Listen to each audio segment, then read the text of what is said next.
Hola, ¿cómo están? Vamos a tratar de avanzar con un tema que es muy importante, ya que implica un punto de inflexión en la historia de Roma.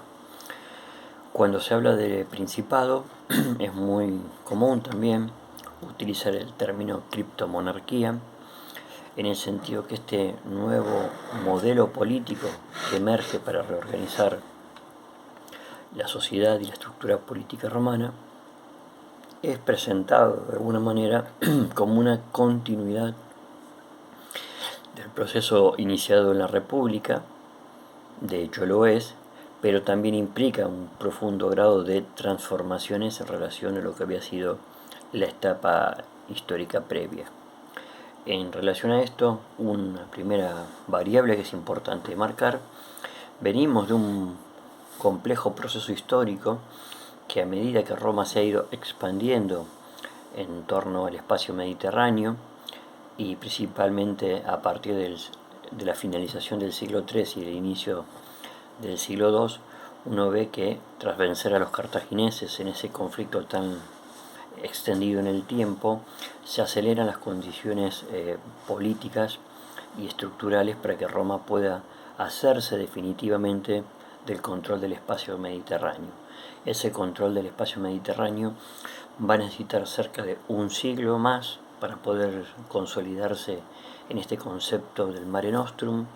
y de lo que tradicionalmente conceptualizamos como imperio, pero que para el periodo que nos corresponde fue denominado por sus propios hacedores como principado. En ese recorrido de un siglo, las crisis se desarrollan desde diferentes puntos. Es decir, hemos planteado primero la situación con las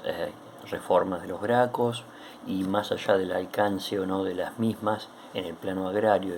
y en cuanto a la posibilidad de redistribuir tierra para recuperar un campesinado de base que se estaba desintegrando, producto justamente de esta dinámica expansiva. Vemos que ahí se da el primer conflicto en el sentido de quién posee el poder político de la ciudad: o lo posee el Senado o lo posee el tribunado a través de este tipo de normas. ¿Quién distribuye la riqueza? ¿No es cierto? Que es un debate que se da en este marco cuando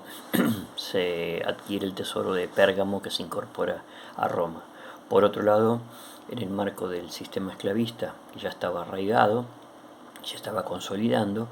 podemos ver el ciclo de revueltas que se inicia en el último cuarto del siglo II y que se extiende durante una parte importante del siglo I, y tal vez el momento más álgido del mismo es la famosa rebelión o revuelta de Espartaco, que, más allá de que ha sido dominada, es un impacto desde el punto de vista intelectual y cultural, porque implica que el esclavo, aquel que no puede tener otras condiciones de vida más que de ser un ser dispuesto para el trabajo, presenta la capacidad de liberarse. Y por supuesto, una tercera variable en torno al conflicto de la ciudadanía, que afecta más que nada a la primera gran guerra civil, podríamos decir, una verdadera guerra intensa, aunque de escala corta en el tiempo, en Italia, donde los Zoqui, los aliados de Roma, pelean por la ciudadanía plena, y que, a pesar de ser derrotados militarmente, finalmente la van a lograr. Es decir, una crisis desde el punto de vista político, es decir, en quién tiene la legitimidad para hacerse cargo del poder de la ciudad, de Roma, de esa ciudad mundo que se está construyendo, quién,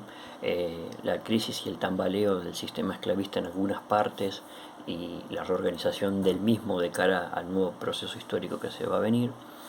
el conflicto por el acceso a la ciudadanía y, en última instancia, la guerra faccional que va desplegándose en torno a estos generales que han ido adquiriendo cada vez mayor poder político: César, Pompeyo y previamente, ¿no es cierto?, Mario eh, y Silas, y en el momento álgido final Marco Antonio y Octaviano, o más conocido luego como Augusto. Es decir, la confrontación de estos dos individuos en el punto culmine ya plantea la emergencia claramente de un poder centralizado en la figura de un individuo, y aunque es una guerra de carácter civil, en donde cada uno de estos contendientes se apoya en sus recursos materiales y sus aliados, para el caso de Augusto más en la región occidental y para el de Marco Antonio en la región oriental, apoyado principalmente aún por el reino egipcio, que está libre del dominio romano. Podemos ver que ese conflicto va a ser representado posteriormente como una lucha entre los valores tradicionales del mundo romano, del mos maiorum, y por otro lado de ese oriente que siempre viene a traernos una mirada peligrosa y cuyos valores pueden volver decadente a la ya tradicional civilización romana. Es en ese contexto de legitimación política que Augusto accede al poder y va a reconfigurar esta idea de la república en principado. Por eso tal vez no sea adecuado hablar de la idea de un colapso de la república, sino que la misma, producto de todas estas competencias y conflictos que vamos viendo, se va a reconfigurar y reajustar en un nuevo modelo político de carácter más centralizado que va a ser el principado. El concepto de principado viene del término princeps, que quiere decir el primer ciudadano, es decir que lo que representa Augusto es que detrás de esta república que está en crisis, la salida que hay política a la misma es que haya un ciudadano por encima de los demás. Por eso lo que se plantea es una idea de continuidad institucional, adquiera y concentre el poder para poder defender los valores de esa estructura tradicional, ¿no es cierto? En ese marco podemos ver, por un lado, desde lo que tiene que ver con la política institucional, un conjunto de reformas muy importantes, donde progresivamente, aunque el Senado y las formas más tradicionales se mantienen institucionales, Augusto va concentrando distintos elementos del poder político y nos da una marca, ya una huella de lo que va a ser este modelo de organización institucional en los siglos que siguen, mientras dure, o mejor dicho, mientras esté en vigencia la existencia del Principado. Por otro lado, va a necesitar, desde el punto de vista de la legitimidad política, conformar también la idea de un mundo ecuménico que se construye en torno al Mare Nostrum y que él mismo se concentra y se encuentra representado en la propia Roma. Esta idea de la articulación entre la urbs y el orbis, la urbe y el orbe. La ciudad es el mundo y el mundo es la ciudad. Por otro lado, se puede apreciar también cómo, desde el apoyo de los geógrafos e intelectuales de la época, como caso Estrabón, podemos citar a Estrabón, se conforma también la idea que el enemigo que ha emergido, que son los partos, una vez que el mundo oriental helenizado queda bajo el dominio romano, del otro lado de la frontera del Éufrates emerge un rival muy poderoso que vence a Roma en la batalla de Carras y que va a ser de ahora en más el enemigo fronterizo fuerte. Entonces hay toda una construcción para poder explicar cómo Roma es el centro del mundo mientras tienen las fronteras a un enemigo poderoso que de alguna manera se va a reconfigurar a partir de ahora y en el tiempo que viene para el Principado como el heredero directo de los persas y todo lo que esto implica, ¿no es cierto? Haciéndose como contraparte Roma heredera de toda esa tradición del cercano oriente. Por otro lado, vamos a ver que en lo que tiene que ver con la literatura, que va a ser retomado en otro tema, también comienza a conformarse la idea de un poder que ya se centraliza, a pesar de que las instituciones se mantienen en la casa imperial, en el domus Augusto, y que a partir del mismo las mujeres adquieren un peso y una relevancia que no existía previamente. Esto va a dar pie a toda una leyenda o a una suerte de tradición en donde el poder político imperial va a ser representado como un juego de intrigas en la casa palacial, entre comillas, y en donde distintas mujeres van a tener un rol muy importante buscando permanentemente a través de juego de intrigas y de alianzas poner a sus hijos en el lugar del poder político central. Sin dudas, el Principado es un punto de inflexión, marca una ruptura, pero también marca una suerte de ampliación de este proceso que fue la República,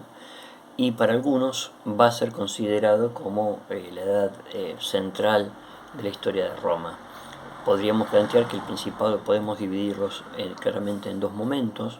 uno más vinculado al siglo I después de Cristo, donde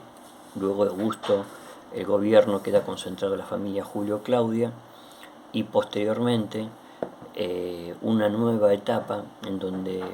con las figuras claras de Adriano como un gran intelectual y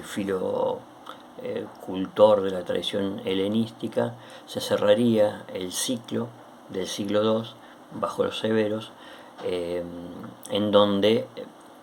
Roma alcanza su máximo potencial, en donde se expande militarmente, llegando transitoriamente a través de Trajano a conquistar la Mesopotamia, es decir, que por primera vez Roma ingresa hacia el territorio del dominio de los partos, aunque esto dura poco y luego se repliega. Y por supuesto también con la figura del emperador filósofo por excelencia, que es Marco Aurelio. Creo que antes dije Severo, rectifico, los antoninos van a representar esta idea de un siglo II después de Cristo, en donde el Principado llega a su esplendor, esto hoy en día está en discusión, y en donde los historiadores y intelectuales, escritores de la época han ido construyendo una mirada dicotómica entre grandes emperadores y esos emperadores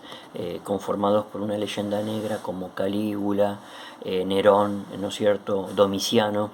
y en realidad todo esto hoy en día la historiografía lo ha ido revisando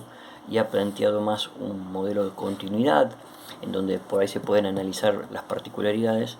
y como síntesis, y para retomar lo que está un poco también en el texto de Bancalari Molina al inicio, lo que podemos ver es que en el cierre del Principado, en la transición del siglo II hacia el siglo III, se estructura las bases territoriales,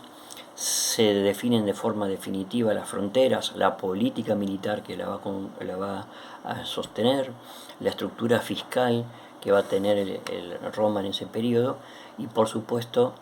queda delimitado que ya no va a haber nuevas ni grandes campañas y que el imperio tiene que reformularse desde una idea conceptual completamente distinta a la que había sido la dinámica de la República, en permanentemente expansión, guerra y conflicto. Esto es el punto clave para pensar luego la transición al siglo III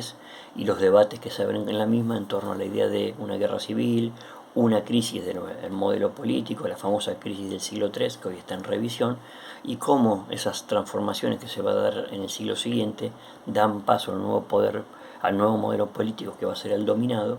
y cómo, para entender las características del Principado y del dominado, tenemos que hacer un ejercicio de revisión de la literatura histórica y poética